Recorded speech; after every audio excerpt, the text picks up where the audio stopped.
Beautiful, beautiful.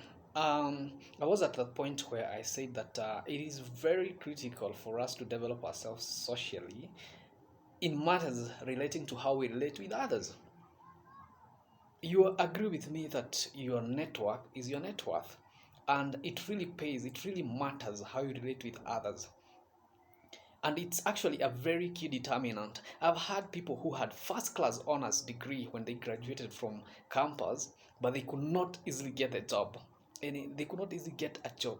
Why? Because in addition to you being so sharp and so intelligent in class, that is not all there is.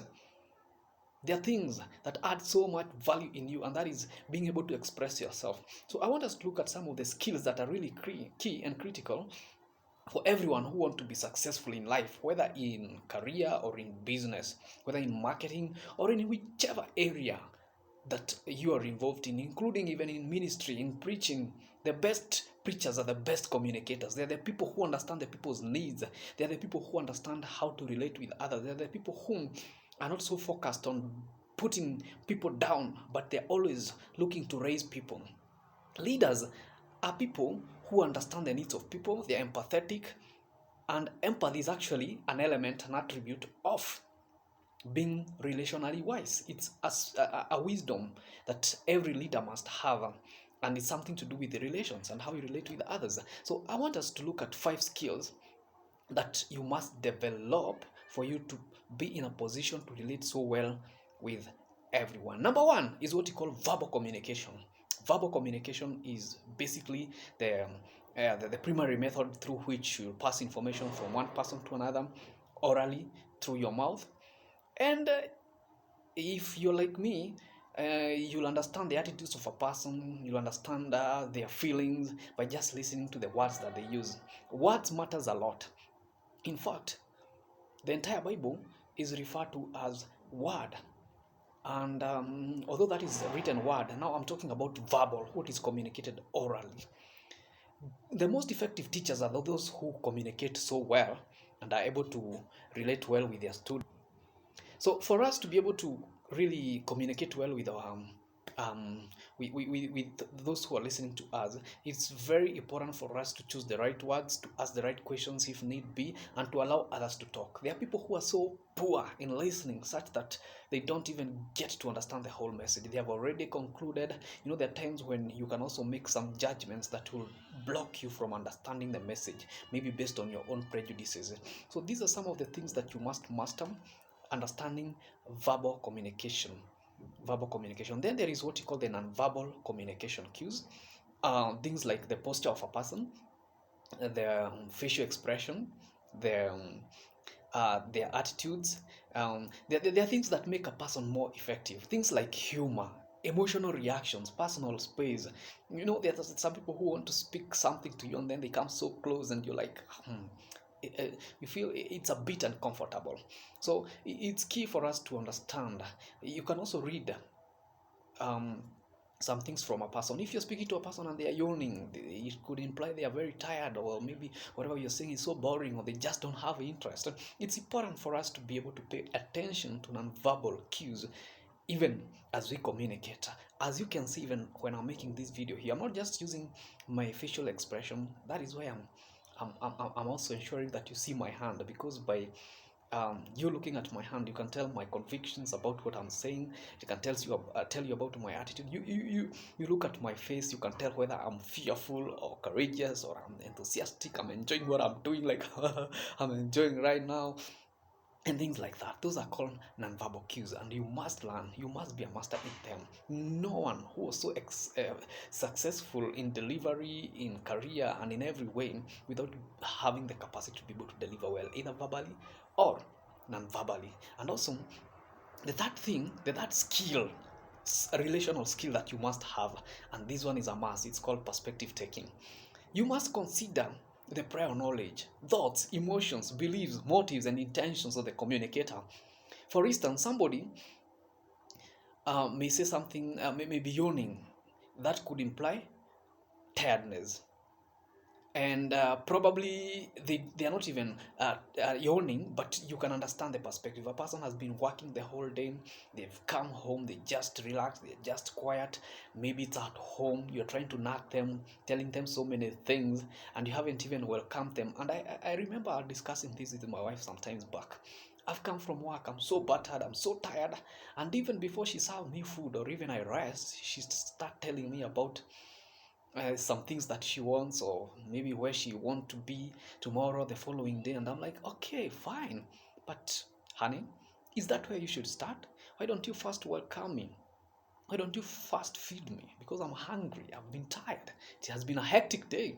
That's not how you start. But the good thing is that my wife is a good listener, she's a good student, she learned that. And every time that she has an issue that she wants her to address, no matter how heavy it is. If I come from work, I'm tired. That is she makes a priority to make me comfortable first. And the moment I'm resting and relaxed, then she'll now communicate. And behold, she always gets what she wants every time that I'm able to do whatever she wanted me to do. Why? Because I taught her it is necessary for us to understand the perspective. Don't just go to a person and you want them to assist you. I find it very rude sometimes, for instance, when you have been admitted in hospital and then someone comes to you looking for help, and probably it's something that you could help, but there are things that can wait. Suppose even you have a person, you owe someone some money, or someone owes you some money, and you really need your money back. You even had an agreement on the day when they're supposed to pay. I know they should honor, it's an agreement, but are you able to take perspective and understand why maybe they did not understand, they did not honor their commitment to you? Because from my personal experience, I know that most people want to be nice, most people want to be good, but factors and situations and circumstances force people to breach their contract or their agreement. And it's necessary for us to be able to understand and to comprehend this. This is called perspective understanding. The other thing, which is a very important skill that will help you in relations and how you relate with others, is problem solving skills. And this is the capacity to work out difficulties and in finding solutions befitting all. It involves being able to understand the perspective of others, giving and accepting criticism, using kind words in all circumstances, and allowing room for opinion that are different from yours. Discussing problems objectively, coming up with solutions that leads or that ends up in win-win situation. There's some people who want to defend their side. They just want to bargain and get it all without even considering the perspective of others. Problem solving is a skill that allows you to put into consideration the the needs of others, their pains, their difficulties, even as you defend your side. Or if you're an intermediator or a mediator between two parties, you must put into consideration the needs of both parties if you want to find a solution to the situation at hand. The next thing, or another skill, is what you call the self-awareness. Awareness is awareness of our own values, beliefs, emotions, and behaviors is critical in binding all the social skills together. We cannot relate well with others without first establishing who we are. Self-awareness helps us to identify our weaknesses, our strengths, helping us to grow by monitoring our verbal and non-verbal cues, our relationships, and so on. Social awareness checks the tendency to overestimate yourselves. Remember in the Proverbs, you're told that you should never think that you're wiser than you are. We are not intimidated by others when we are self-aware, self-consciousness, understanding whom we are, and so on. So you will not be intimidated by what a person has or doesn't have just because you don't have it, because you're aware, you know who you are, and so on and so forth. So what is the key takeaway that I would want you to take today that you don't forget as you read, as you maybe meditate upon whatever we have spoken about in improving your skills in relation, in the way you tend to relate with others? Number one is sense of affiliation is one of the basic psychological needs. Remember that we all need to relate. Nobody wants to be alone. We must make other feel they belong to somewhere, and we too must develop our sense of belonging to our family, society, nation, and institutions where we work. study, and live.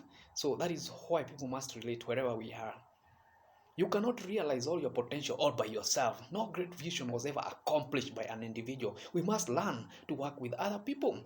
That is key and very, very important. If you want to change your nation, number three, you must start by changing one person, then two people, then three people, and so on and so forth. This is a concept, a principle that I have lived myself. When I could not support two students, I used to support one, and then it came to a position when I could support two, and so on. And this capacity has been growing one by one. And some of the people that I assisted then are now assisting others, and together we shall change the entire nation. That is how it works relationally, relating with each other's, minding others people's benefits, minding other people's welfare without meddling into their issues. So let us keep informed, striving our best to ensure that we relate well with everyone, and we also understand our own strengths, our own weaknesses, so that we can have a good relationship not only with others but also with ourselves. God bless you so much, and bye.